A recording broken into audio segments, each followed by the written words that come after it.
吉尔吉斯国立民族大学以朱苏巴拉萨人命名，是教育、科研和文化中心。它成立于1932年，是共和国历史最悠久、规模最大的高等教育机构。民族大学是国际和欧亚联合会的成员。与吉尔吉斯国立民族大学有合作关系的伙伴是俄罗斯、美国、德国、法国、西班牙、日本、韩国、印度、中国、伊朗、土耳其、巴基斯坦及其他国家的许多大学。吉尔吉斯国立民族大学是诸如欧洲对独联际技术帮助计划、欧共体委员会计划、欧洲科学研究计划等30多个国际教育项目和诸如联合国开发计划署、教科文组织、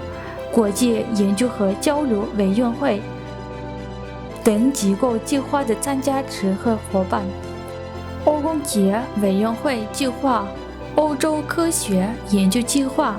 等30多个国际教育项目和诸如联合国开发计划署、教科文组织、国际研究和交流委员会等机构计划的参加者和伙伴。吉民大现有21个系、75个教研社、1个专业学院和1个中学。大学具有60个有潜力的发展方向，培养专家、经济和管理、法律和哲学、物理和建筑、语言和艺术、化学生物、新闻学、信息技术、数学、历史、民族学和其他学科。教授和教师队伍共有1700人，